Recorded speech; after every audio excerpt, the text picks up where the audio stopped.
peace, but there is no peace. Our brethren are already in the field. What is it that gentlemen wish? What would they have? Is life so dear or peace so sweet as to be purchased at the price of chains and slavery? Permit, Almighty God, I know not what course others may take, but as for me, give me liberty or give me death. Dad, did you know that Patrick Henry would rather die than give up his liberty? Where did you learn that? From this book. Oh, cool.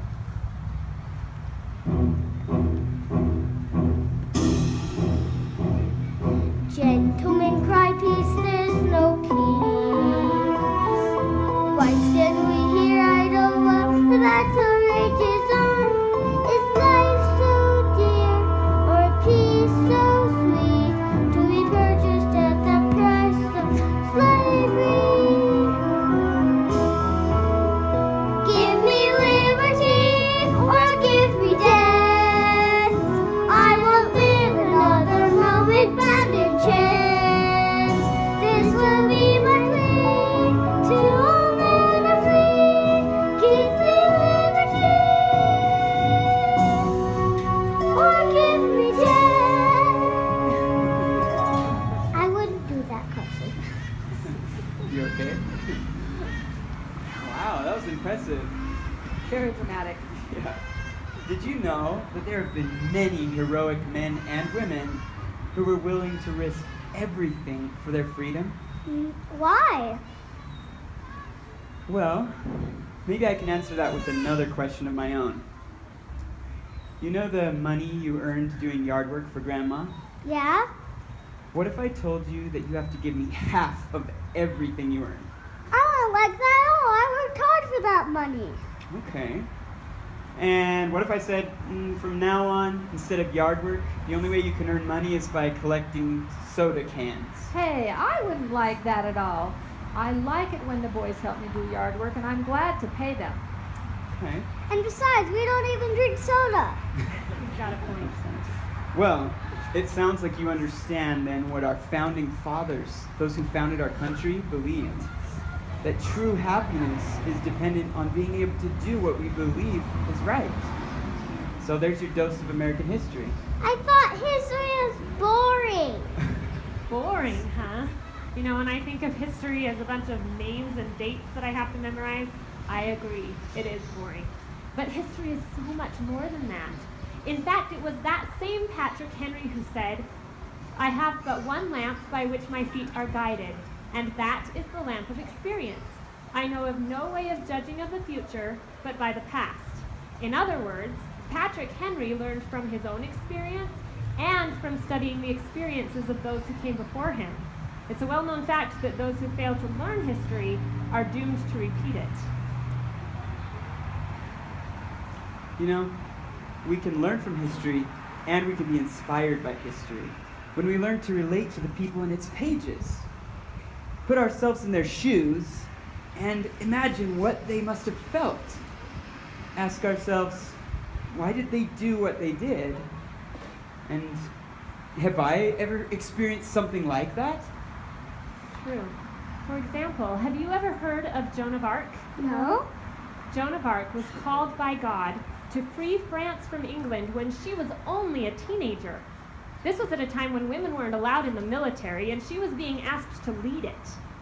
Hey, I have an idea. Why don't we act it out? Oh, Grab your good idea. swords and gather over there on the ottoman. I'll be Joan, of course. Very nice. Oh. All right, now where was I? Let me see. Oh yes, with God's help, Joan did succeed. Thank you. With God's help, Joan did succeed in leading France to many victories. She also inspired others to action. And yet, I imagine that she, like me, did not always feel courageous.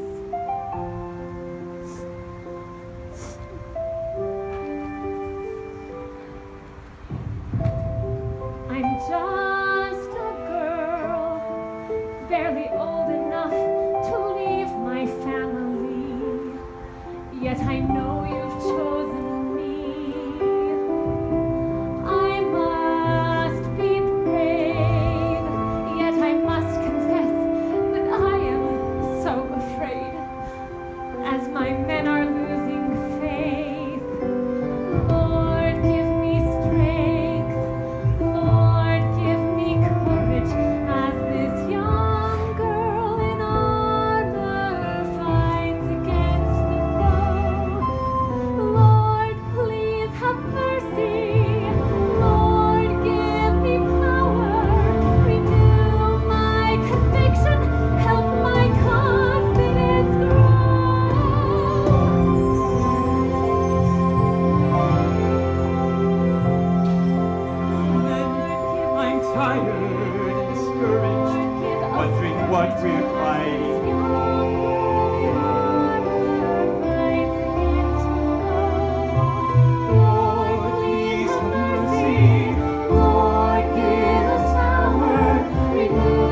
Joan did not live to see the end of the war.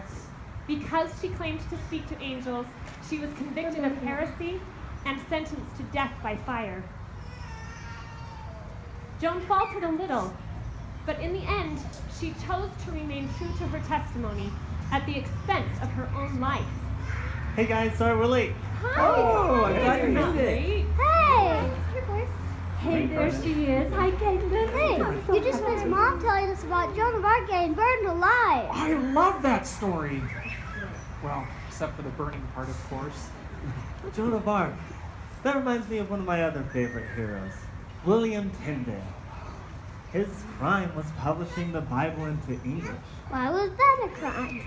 Well, the rulers at that time maintained their power by limiting access to information and truth. They were threatened by the publishing of the English Bible, because that would allow the common man to learn the Word of God for themselves instead of having it interpreted by their leaders. Hand over that Bible!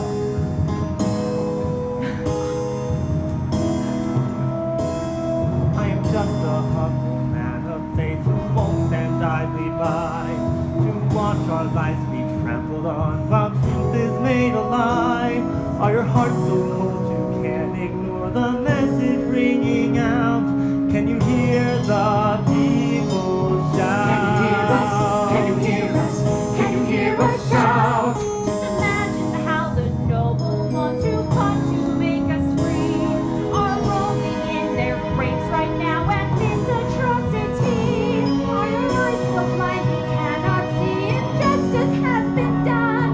When it's Clear as noonday sun. Think of all the martyrs of the past, crying out for justice from the grave. When the judgment day has come at last, will you hear them say, you have fallen for the lie that silences a neutral stance. Better throw away your muzzle and confess your ignorance. Will you stand with us or will you choose the path of apathy? Will you join our heartfelt plea? Join with all the martyrs of the past, crying out for justice from the grave. Now the judgment day has come at last. Are you in our way?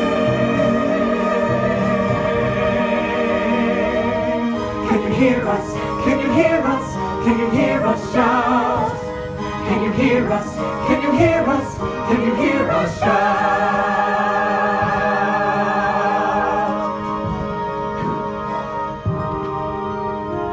So, someone on timing?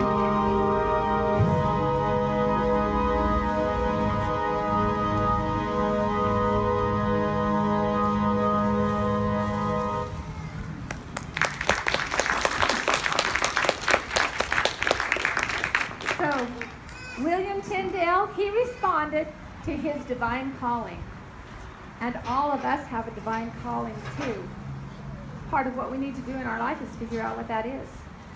William Tyndale did die for his devotion to God, but his movement sparked a revolution that changed the way people thought about gathering truth. He wanted to see every person to be able to hold a Bible in their hand and seek truth for themselves. And he, along with Calvin and Martin Luther and many others, they sparked the Reformation that set the stage for the scrooby Puritans to separate from the Church of England. It brought to them persecution and sometimes death, and they tried for years to flee England. After all that time suffering robbery, betrayal, and imprisonment, they finally made their way to Holland, but things weren't any better there because now they were completely impoverished, struggling to survive, and their families were subjected to godlessness and immorality. They longed for a better place.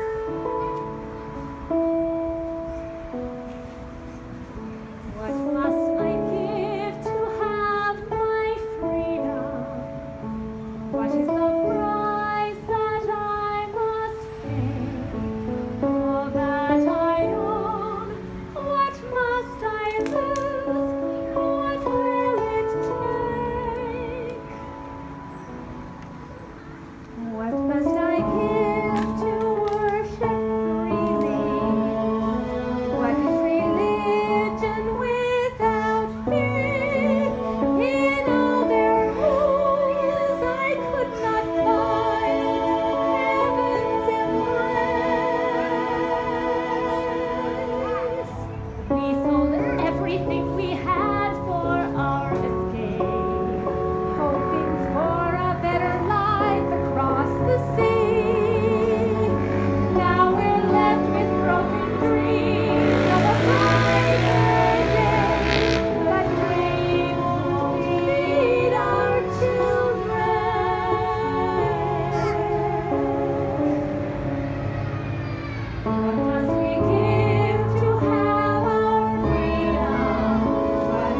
With a leap of faith, those scrooby separatists left their homes once again, crossed a treacherous ocean, set up home in a dangerous new land, the Americas, and your ancestors, the Fuller families, were among them.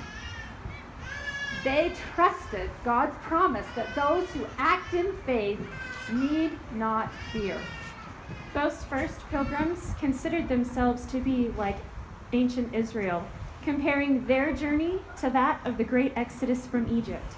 I can almost smell the salty air and see the big ship waiting to carry them to the promised land. I want this.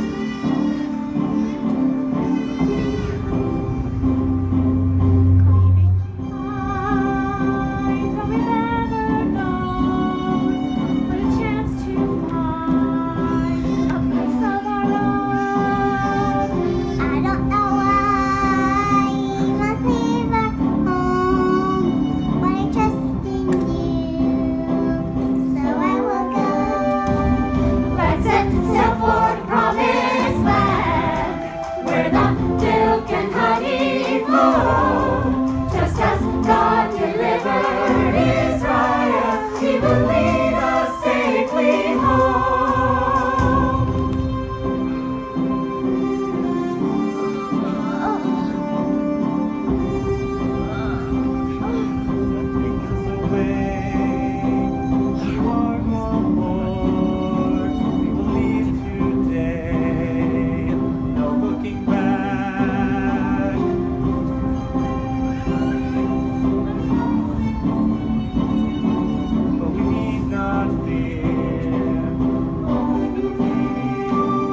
Let's set sail for the promised land, where the milk and honey flow. Just as God delivered Israel, He will lead us safely home.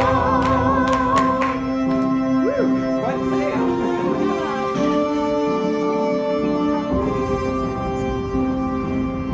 We set our course on the sails unfurled, in a good wind speed to a right new world. Here we go. That was fun. You can dance like that?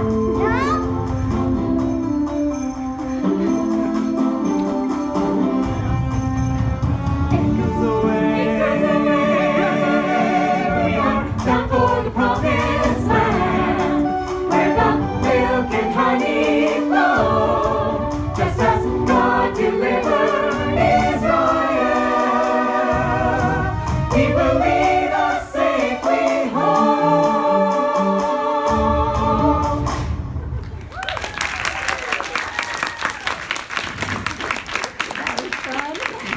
While there may not have been much milk and honey when they arrived in America, in the eyes and minds of those believing people, there was no question that they had been brought by the hand of God.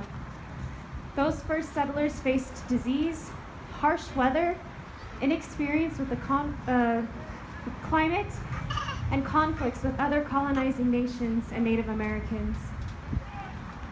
But they persevered and became more prosperous than those first separatists could have dreamed.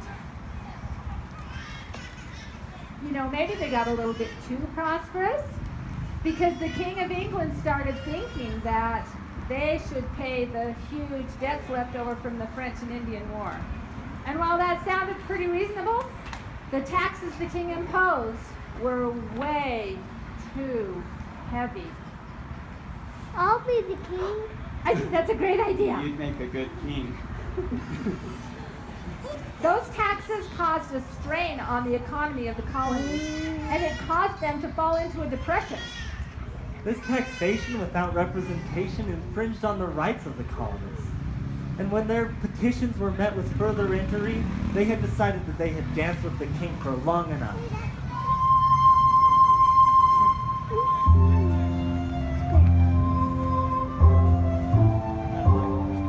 You take away our rights, you trample on our freedoms, your laws have become unbearable.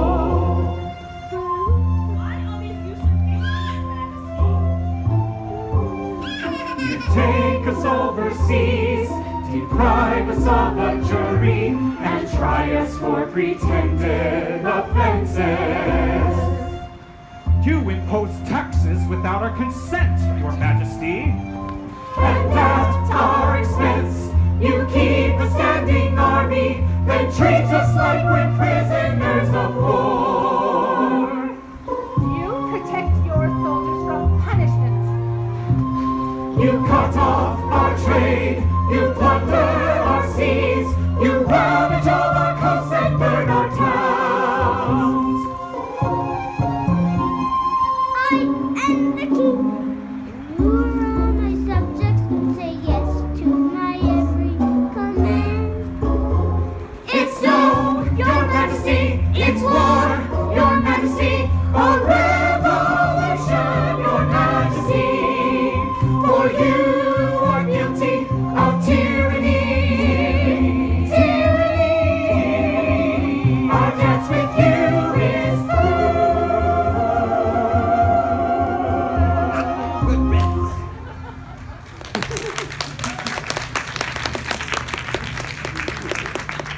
Wow, you made a great king. Sacrifice has been a common theme among the heroes we've discussed.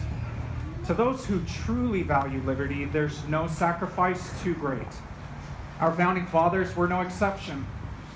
At the signing of the Declaration of Independence, they sacrificed their lives, fortunes, and sacred honor.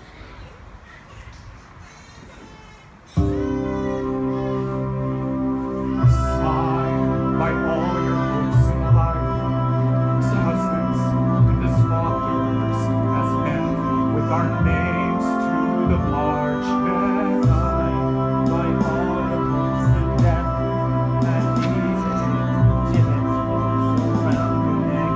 Sign and die without regret. Sign this may take all you've got, your treasure and your blood may be the price to pay. Sign not only for yourselves, this parchment will become the textbook of all freedom. Sink or swim, live or die, survive or perish. I give my hand and heart to this. These words will go forth when our bones are dust. To the man whose work shall thus be called. To the slave in the mines, they'll speak freedom. But to coward rulers they'll speak words of warning they cannot ignore. There. His Majesty can now read my name without glasses. Signed by all your hopes in life, as husbands and as fathers, With our names to the parchment. my hand trembles, but my heart cannot. By all your hopes in death. Sink or swim, live or die, survive or perish. We give our hands and hearts to this. These words will go forth when our bones are dust. We hold these truths to be self-evident, that all men are created equal, that they are endowed by their Creator with certain unalienable rights, that among these are life, liberty, and the pursuit of happiness. Sign by all your hopes in life, as husbands and as fathers, as men, with our names to the parchment. Sign.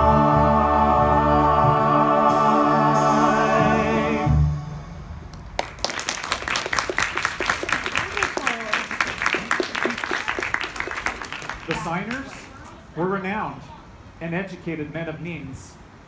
But by the time the Revolutionary War came to a close, more than half of them had lost their lives or their fortunes.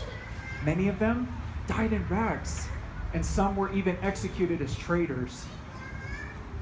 I look to their example as I seek to do not that which is easy, but that which is right.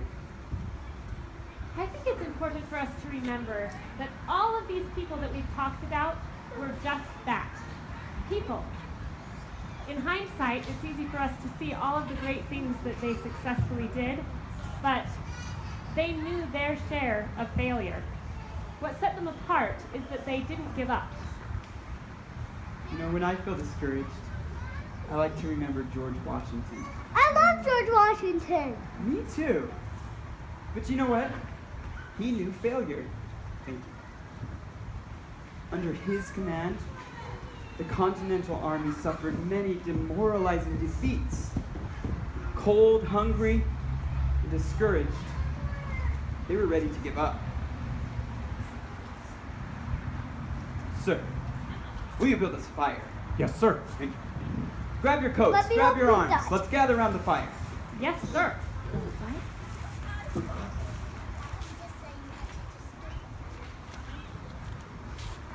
We don't have to imagine being cold in this house. Yes. Hey, We sees up keep the or something. thermostat down. Okay. Makes it all the more real. One for you. Thank you. Very good. Get that fire going. We're freezing over here. Blow on it a little. Need some help there, soldier? Mhm. Excellent. There you go. Your weapon. One for me, too. Now gather round. It's Christmas Day, 1776. George Washington has to rekindle hope in the minds and hearts of his soldiers, or the war for independence will be lost. I like to imagine that he turned to his biblical heroes. He might have said something like this. Shadrach, Meshach, and Abednego, each refused to bow. Their sentence was a furnace flame, yet they survived somehow. Believing God could save them, not knowing if he would, they trusted if they lived or died, their sacrifice was good.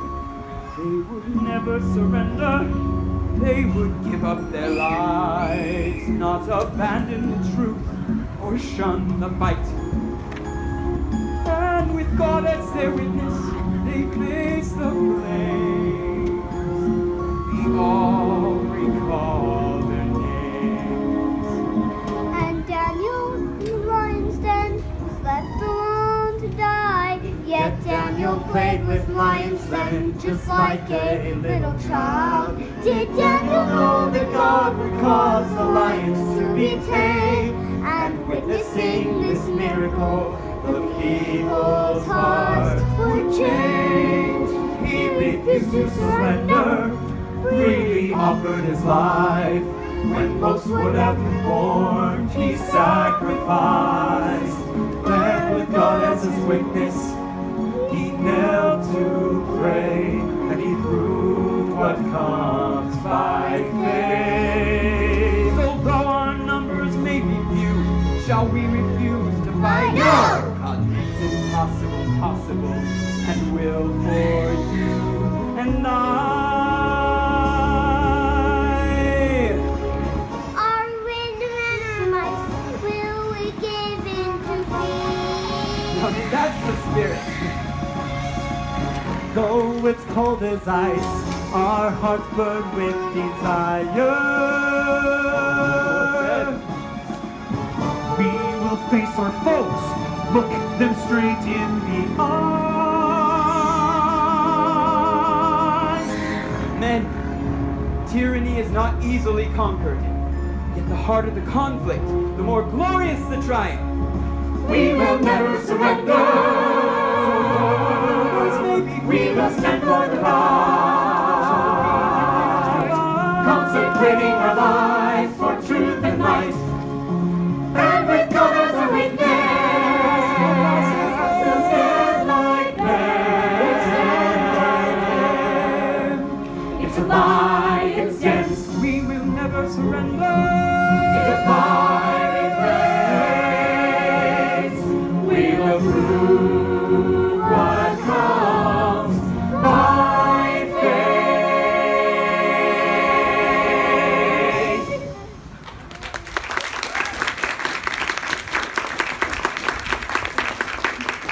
It almost makes you wish you were there, doesn't it? Right. Yeah.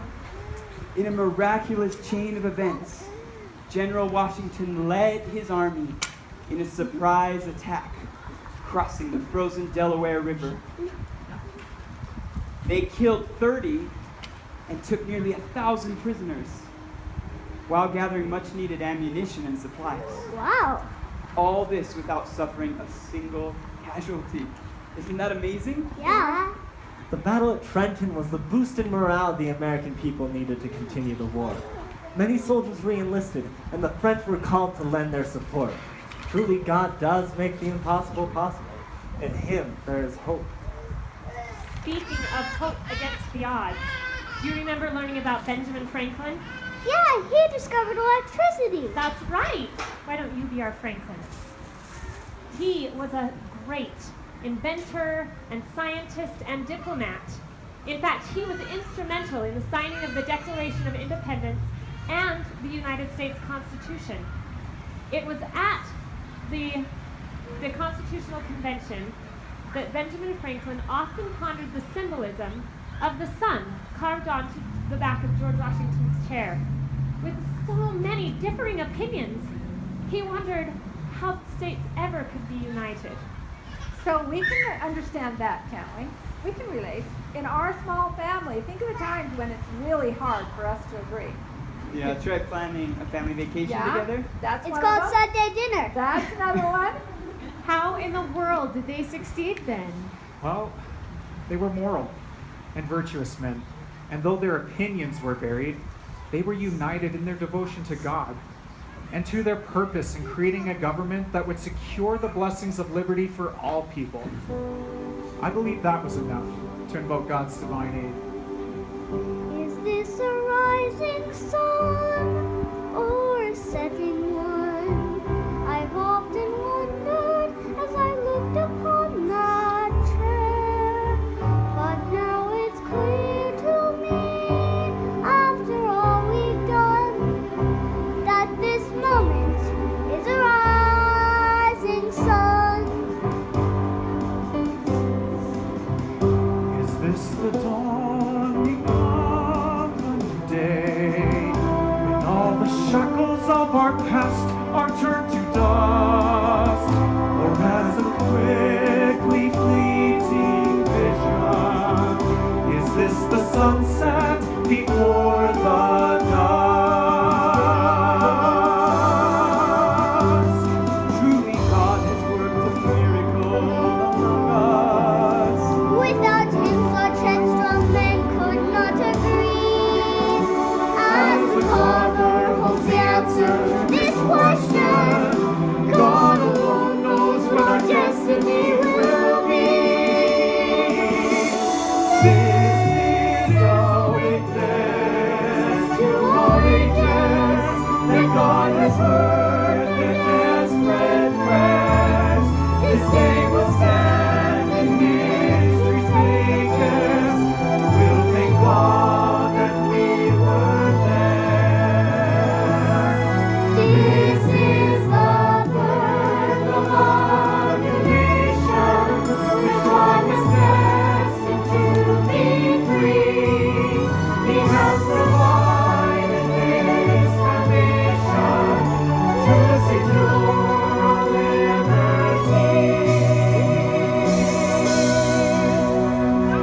A rising sun or a setting one, God only knows, and we shall see.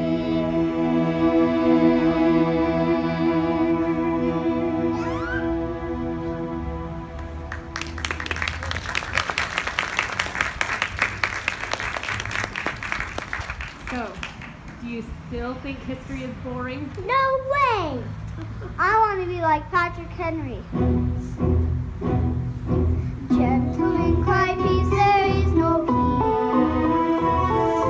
Why stand we here idle? The battle rages on.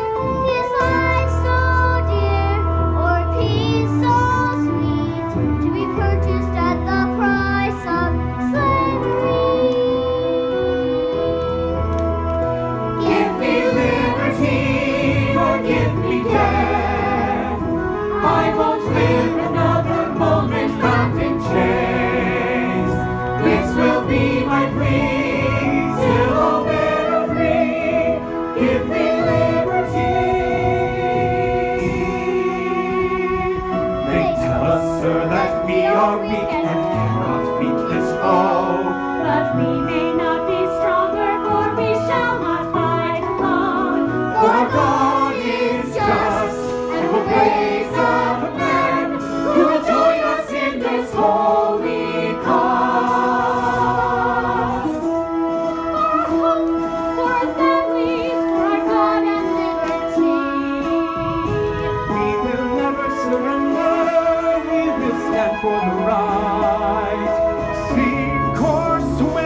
folks live